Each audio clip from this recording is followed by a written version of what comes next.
উন্নত জীবনযাপনের আশায় প্রতি বছর প্রবাস জীবন বেছে নেন বহু মানুষ। স্বপ্ন দেখেন উন্নত এসব দেশে প্রতিষ্ঠিত হয়ে ভালো আয় করে পরিবারকে সুখে রাখার, কিন্তু বাস্তবতা ভিন্ন। সেখানে গিয়ে স্বপ্নভঙ্গ হয় বহু প্রবাসীর। বিদেশে গিয়ে শুধু সামাজিক নয় বরং অর্থনৈতিক বৈষম্যেও পড়তে হয় অভিবাসীদের, বিশেষ করে আয় সংক্রান্ত ক্ষেত্রে।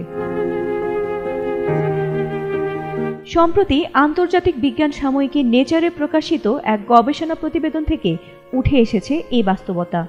প্রতিবেদনে বলা হয়েছে, জার্মানিতে অভিবাসীরা স্থানীয় জার্মানদের তুলনায় গড়ে প্রায় 20% কম বেতন পান। শুধু প্রথম প্রজন্ম নয় বরং দ্বিতীয় প্রজন্মের অভিবাসীরাও আয়ের ক্ষেত্রে এমন বৈষম্যের শিকার হচ্ছেন। গবেষণায় জার্মানি ছাড়াও যুক্তরাষ্ট্র, Sweden, Norway, Denmark, France, Spain ও নেদারল্যান্ডস সহ 8টি পশ্চিমা দেশের অভিবাসী জনগোষ্ঠীর অর্থনৈতিক অবস্থা বিশ্লেষণ করা হয়েছে।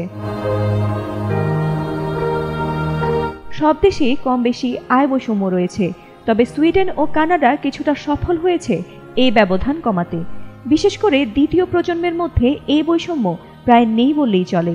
তবে জার্মানিতে দ্বিতীয় প্রজন্মের অভিবাসীদের মধ্যেও এখনও গড়ে প্রায় 7.5% আয় বৈষম্য রয়েছে, যা আন্তর্জাতিক গড়ের চেয়েও অনেক বেশি।